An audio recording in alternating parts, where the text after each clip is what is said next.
Hello students, good evening. अभी मैं जो क्लास ले रहा हूँ इवनिंग टाइम है ये।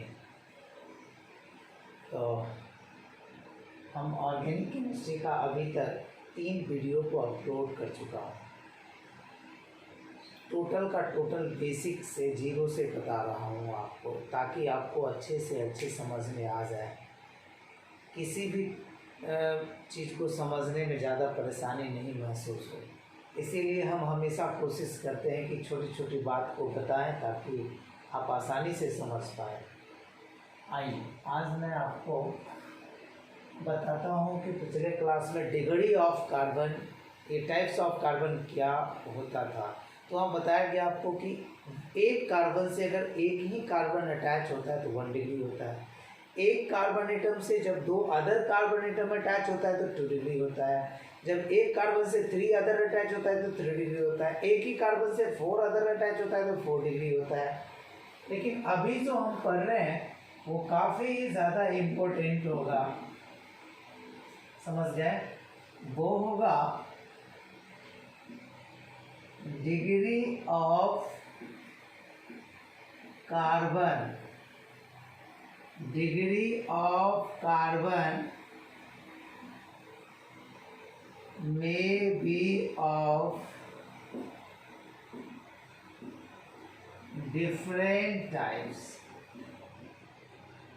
May be of different types.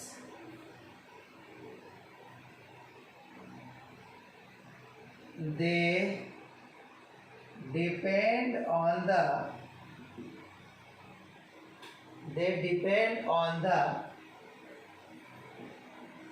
connectivity of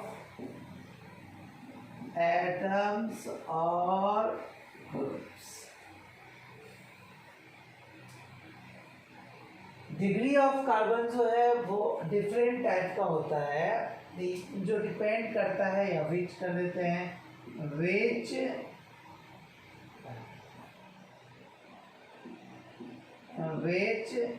depend on the connectivity of atoms और ग्रुप्स। जो डिपेंड करता है कनेक्टिविटी ऑफ एटम्स और ग्रुप्स। अगर 2 टाइप का 1 डिग्री कार्बन है और एक 1 डिग्री का कनेक्शन 2 डिग्री से है और एक 1 डिग्री का कनेक्शन 3 डिग्री कार्बन से है, तो दोनों का अलग अलग इन्वॉल्वमेंट होगा। एक का कनेक्शन 2 डिग्री वाला इन्वॉल्वमेंट होगा और एक का जो 1 डिग्री वाला कनेक्शन होगा वो 3 डिग्री वाले इन्वॉल्वमेंट में होगा। इसका ये मतलब है कि दोनों डिफरेंट टाइप ऑफ 1 डिग्री होंगे। तो जरा देखिए, हम आपको एग्जाम्पल में बताते हैं क्वेश्चन दे करके। How many types of carbon, how many types of carbon present in normal pentane?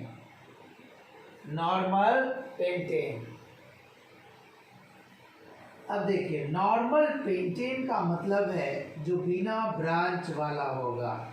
CH3, CH2, CH2 और CH2 और CH3। जरा देखिए आप, ये जो कार्बन है ये भी 1 डिग्री है और ये भी 1 डिग्री है, लेकिन ये एक इधर ये 2 डिग्री है। ये भी आपका 2 डिग्री है, ये भी 2 डिग्री है। हम कह रहे हैं कितने टाइप्स ऑफ कार्बन यहाँ प्रेजेंट होगा। तो देखना होगा कि ये जो 1 डिग्री है इसका जो कनेक्शन है जिससे है, क्या ये इस 1 डिग्री का कनेक्शन उसी से है या उसी के जैसे कार्बन से है। तो कह देंगे कि ये दोनों डिग्री जो कार्बन है वो सेम टाइप के इन्वॉल्वमेंट में है, तो सेम टाइप का होगा। तो ये 1 डिग्री प्रेजेंट है ये 2 डिग्री से कनेक्शन के साथ, और ये 1 डिग्री इस 2 डिग्री के कनेक्शन के साथ। अब देखना होगा कि ये दोनों 2 डिग्री जो है सेम टाइप का है या डिफरेंट टाइप का है। तो इस 2 डिग्री को जरा गौर से देखिए, इधर इसका 2 डिग्री से अटैच है और ये इधर 1 डिग्री से अटैच है। इधर भी इसका देखिए कनेक्शन 2 और 1 से है, इसका भी 2 और 1 से है, इसका भी 2 और 1 से है। दूसरी बात, इसको कवर कीजिए तो देखिए इधर 3 1 से कनेक्शन रख रहा है, इधर भी 3 1 से कनेक्शन रख रहा है, मतलब कनेक्टिविटी इसका सिमिलर है। इसका मतलब ये दोनों सेम टाइप का है, तो ये भी दोनों सेम टाइप का हो जाएगा। जब ये दोनों सेम टाइप का है तो ये भी दोनों सेम टाइप का होगा। तो मान लेते हैं ये ए टाइप का है तो ये क्या हो जाएगा, बी टाइप का। अब जरा ये 2 डिग्री को देखते हैं, इसका कनेक्शन इस दोनों 2 डिग्री से डिफरेंट है क्योंकि इधर 2 और 2 से है। वैसे भी इधर 2 है, इधर 2 डिग्री से, दोनों तरफ 2 डिग्री से है, लेकिन इसका देखिए इधर 2 डिग्री से, इधर 1 डिग्री से है। तो इससे इसका डिफरेंट कनेक्टिविटी है, या इससे इसका डिफरेंट कनेक्टिविटी, लेकिन इसका और इसका सेम है, और इस दोनों से इसका डिफरेंट कनेक्टिविटी है। इसीलिए यहाँ पर टोटल टाइप्स ऑफ कार्बन इसी टाइप हो गया, तो टोटल टाइप्स ऑफ कार्बन कितना हो जाएगा, 3 हो जाएगा। लेकिन देखने में क्या लग रहा था, सिर्फ 2 लग रहा था, एक 1 डिग्री एक 2 डिग्री, लेकिन टोटल टाइप्स ऑफ कार्बन हुआ कितना, 3 हो गया, क्योंकि ये दोनों सेम इन्वायरमेंट में, ये भी सेम इन्वायरमेंट में, ये अलग इन्वायरमेंट में नहीं। तो चलिए आंसर कितना हो जाएगा इसका आंसर हो जाएगा आपका 3। तो अब देखना ये है कि नंबर ऑफ अल्काइल ग्रुप कितना पॉसिबल होगा। जरा सोचिए, ये नॉर्मल पेंटेन है और जितने टाइप्स ऑफ कार्बन होंगे 4 डिग्री को छोड़ करके, उतने ही टाइप्स ऑफ क्या होगा, उतने ही होगा डिग्री ऑफ हाइड्रोजन। तो डिग्री ऑफ हाइड्रोजन भी यहाँ कितना हो जाएगा, 3 हो जाएगा। मतलब डिग्री ऑफ हाइड्रोजन मतलब टाइप्स ऑफ जो हाइड्रोजन होगा वो भी कितना आ जाएगा, 3 आ जाएगा। इसका मतलब है कि इस दोनों से, मतलब दोनों सेम है, तो यहाँ से प्रोडक्ट बनाइए चाहे यहाँ से प्रोडक्ट बनाइए, एक बनेगा। मतलब यहाँ से H को हटाइए चाहे यहाँ से H को हटाइए, तो पेंटेन से पेंटाइल होगा। तो अब कहाँ से H हटा सकते हैं, इस दोनों में से कहीं एक जगह से हटाइए, इस दोनों में से कहीं एक जगह से हटाइए, तो इस दोनों में से जो हटेगा वो एक अल्काइल बनेगा, और इस दोनों में से जो हटाएंगे वो बी का अल्काइल बनेगा, और सी से H को हटाएंगे तो सी का अल्काइल बनेगा। तो बारी बारी से H को हटा करके आप देखिए तो नंबर ऑफ अल्काइल कितना फॉर्म होने वाला है, 3। और जितना अल्काइल फॉर्म होगा इसका मतलब है उतना ही रेडिकल्स फॉर्म होता है। आगे चल के हम आपको रेडिकल्स बताएंगे क्या होता है। तो पॉजिटिव, नेगेटिव और अनपेयर्ड इलेक्ट्रॉन रेडिकल का काम करता है। जैसे NaCl को हम ब्रेक डाउन किए तो Na+ और Cl-, तो कैसा काम किया, दोनों रेडिकल्स हो गया। तो हम आगे चल के रेडिकल्स बताएंगे, लेकिन अभी हम आपको कुछ लॉजिकली क्वेश्चन इसका करवाते हैं ताकि आपको समझ में आए कि सर क्या कह रहे हैं। तो नॉर्मल पेंटेन में टाइप्स ऑफ कार्बन 3 और टाइप्स ऑफ हाइड्रोजन भी 3। अब आपसे अगर पूछा जाए, क्वेश्चन रखा जाए, how many alkyl groups possible from normal pentane. पूछ रहा है कि नॉर्मल पेंटेन से कितना अल्काइल ग्रुप पॉसिबल हो सकता है। तो देखिए, आप नॉर्मल पेंटेन के बारे में देखिए कि वहाँ टाइप्स ऑफ कार्बन कितना होता है, 3 होता है। तो टाइप्स ऑफ हाइड्रोजन भी कितना होगा, 2 होगा। ये A टाइप हो गया, ये B टाइप हो गया, ये C टाइप हो गया। अब अभी इसका नाम है नॉर्मल पेंटेन। हम क्या करते हैं, हम बारी बारी से H को रिमूव करते हैं, अल्काइल बनाते हैं। एक यहाँ से H को रिमूव करते हैं तो बाकी सब वैसे ही रहेगा। तो देखिए ऐसा हो गया, ऐसा हो गया और ये ऐसा हो गया। एक H रिमूव हो गया तो फ्री बॉन्ड आ गया। तो ये हम किससे रिमूव किए, ये भी 1 डिग्री, ये भी। या तो यहाँ से आप बनाइए अल्काइल या तो यहाँ से बनाइए, बात तो सेम होगा। अब दूसरा क्या बना सकते हैं, दूसरा या तो यहाँ से या तो यहाँ से बना के देखते हैं। दूसरा बना रहे हैं तो जहाँ से आप हाइड्रोजन हटाएंगे उसी के सामने फ्री बॉन्ड लगाना। यहाँ से हटाएंगे तो यहाँ फ्री बॉन्ड लगाएंगे, यहाँ से थोड़ा हटा रहे हैं। अरे बाबू, इससे एक यहाँ से हटाए तो एक अल्काइल बना, अब हम फिर इसी से बनाना है। तो अब इससे कंपाउंड तो यही है, अब इससे थोड़ा ये बनाना है कि ये बॉन्ड को रहने देंगे, ये बॉन्ड नहीं रहेगा, इसी से बनाना है, यहाँ से हटाना है। तो देख लो जरा, आपको जरूरी यहाँ से भी हटा सकते क्योंकि ये दोनों सेम इन्वॉल्वमेंट प्रेजेंट है।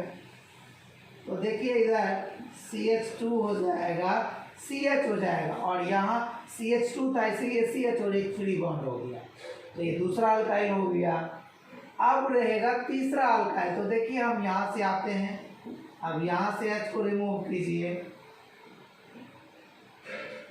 CH2 CH और ये भी CH2 और ये भी CH3। तो ये आपका तीसरा अल्काइल हो गया। देखिए सब डिफरेंट है। कैसे डिफरेंट है? क्योंकि ये फ्री बॉन्ड के इधर बगल में 2 हाइड्रोजन, तो 2 और 2 4, इस फ्री बॉन्ड के बगल में 3 और 2 5, और इस फ्री बॉन्ड के बगल में 2। मतलब बगल की बात कर रहा हूँ, नहीं इसके बगल में ये दिख रहा है क्या? नहीं, इसके बगल में ये दिख रहा है। इसका मतलब इसके बगल में 2 हाइड्रोजन है, इसके अगल बगल में 3 2 5 है, और इसके अगल बगल में 2 2 4 है। सब तो डिफरेंट अल्काइल बना। समझ में आई बात? तो देखिए इधर, तो ये पूछा जाता है आपसे कि कितने अल्काइल ग्रुप्स पॉसिबल हो सकता है नॉर्मल पेंटेन से। तो आपको जवाब में लिखना है 3 आंसर। नहीं, इसी तरीके से आपको और भी क्वेश्चन पूछे जा सकते हैं। पूछेंगे आपसे कि how many radicals possible from normal pentane. तो जरा सोचिए आप, अब रेडिकल मैंने पहले ही बोल दिया आपको कि नॉर्मल पेंटेन हो या कोई भी हो, वो जितना डिग्री ऑफ हाइड्रोजन, जितना अल्काइल बनेगा उतना ही रेडिकल होगा। अब रेडिकल का मतलब, जैसे मान लीजिए आप CH4 है तो ये क्या होता है ना, ऐसे टूट जाता है, ऐसे, समझे? तो ये जो बना, ये जो आपका बना ऐसे और ऐसे, इसको भी रेडिकल्स ही कहते हैं। इसको क्या कहते हैं? रेडिकल्स ही कहते हैं। और NaCl को भी क्या कहते हैं? रेडिकल्स ही कहते हैं। नहीं, तो रेडिकल्स का मतलब, अब मान लीजिए ये कितना टूट सकता है H, तो अलग अलग H कितना बार टूट सकता है? तो 3 डिफरेंट टाइप का हाइड्रोजन है, एक यहाँ से H टूट सकता है, एक यहाँ से, एक यहाँ से, तो 3 गो रेडिकल बनेगा। नहीं, तो आंसर यहाँ कितना हो जाएगा? 3। मतलब इसके जगह पर आप ऐसे दिखा सकते हैं रेडिकल्स को। समझ में आई बात? तो बात वही हुआ। तो ये भी पता चल गया आंसर 3। अब आगे आते हैं एक और क्वेश्चन।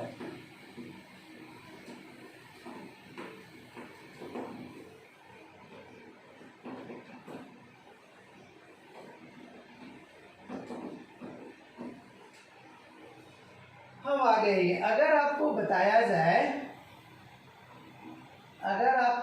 जाए कि ऐसा क्वेश्चन पूछा जाए कि how many monochlorination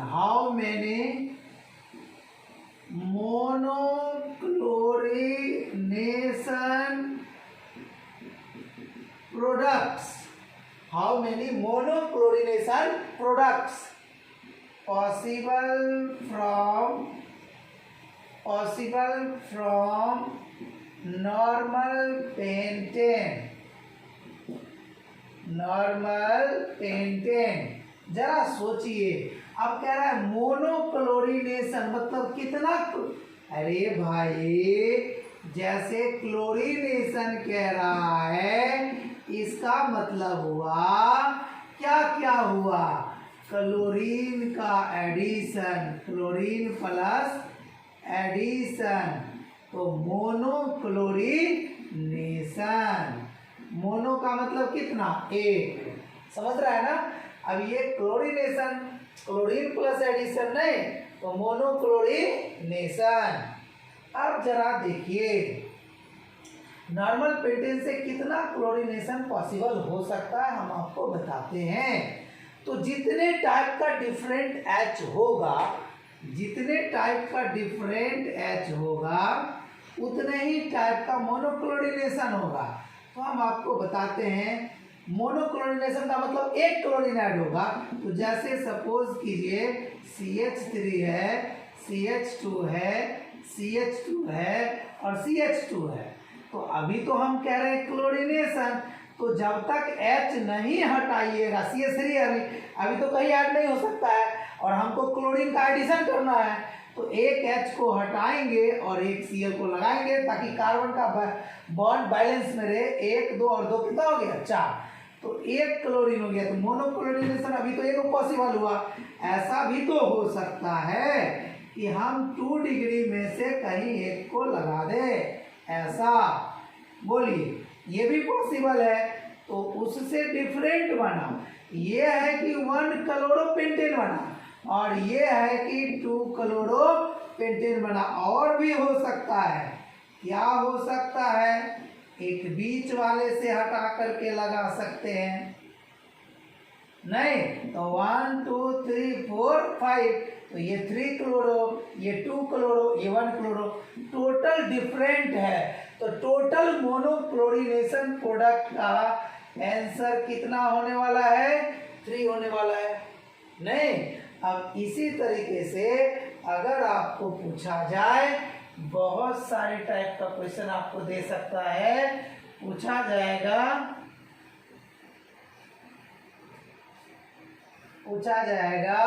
chlorination monochlorination products possible from propane, या नॉर्मल प्रोपेन लिखा रहेगा, नॉर्मल प्रोपेन। तो प्रोपेन का मतलब तो जान नहीं रहे हैं आप, ऐसा होता है। तो ये भी 1 डिग्री, ये भी 1 डिग्री, ये 2 डिग्री, तो ये भी इसी से, ये भी इसी से, तो दोनों सेम इन्वॉल्वमेंट में प्रेजेंट है और सेम इन्वॉल्वमेंट में प्रेजेंट है, इसीलिए दोनों मिला के सेम टाइप है और ये डिफरेंट टाइप है, तो इसको बी कह दिए। तो total types of carbon equals to 2, therefore total types of hydrogen also equal to 2। इसका मतलब है नंबर ऑफ अल्काइल ग्रुप्स भी कितना आ गया, अल्काइल ग्रुप्स भी कितना आ गया 2। इसका मतलब है नंबर ऑफ रेडिकल्स भी कितना आ गया 2। इसका मतलब है कि नंबर ऑफ रेडिकल्स, ये मोनोक्लोरो या मोनोक्लोरीनेशन प्रोडक्ट इक्वल्स टू कितना हो जाएगा, 2 हो गया। तो इससे कितना बड़ा चीज है ये, इससे सारे चीज फाइंड आउट कर लेते हैं हम लोग। नहीं, इसी तरीके से अगर आपसे पूछा जाए how many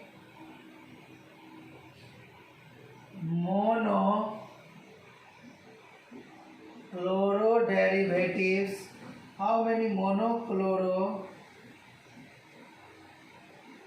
derivatives possible from isobutane। तो इसको स्टूडेंट आप खुद से बना लीजिएगा। तो आज यहीं तक, हम लोग नेक्स्ट क्लास में रेडिकल्स के बारे में सीखेंगे कि रेडिकल्स कितने टाइप के होते हैं, कौन कौन से होते हैं, रेडिकल्स को कैसे डिफाइन करते हैं। रेडिकल्स सीखने के बाद हम लोग किसी भी मॉलिक्यूलर फार्मूला को कैसे लिख लेते हैं, जैसे H2SO4 कैसे लिखते हैं, CSO4 कैसे लिख लेते हैं, SnCl4 कैसे लिख लेते हैं, SnCl2 कैसे लिख लेते हैं, ये सारी चीज़ों का डिस्कशन हम लोग नेक्स्ट क्लास में करेंगे। तो आपको समझ में आया है अच्छे से, तो मेरे चैनल को सब्सक्राइब करें, शेयर करें। मैं हूँ एल सिंह सर, आप बने रहिए मेरे साथ। नेक्स्ट लेक्चर तुरंत नेक्स्ट डे हम आपको डालते हैं, अपडेट करते हैं।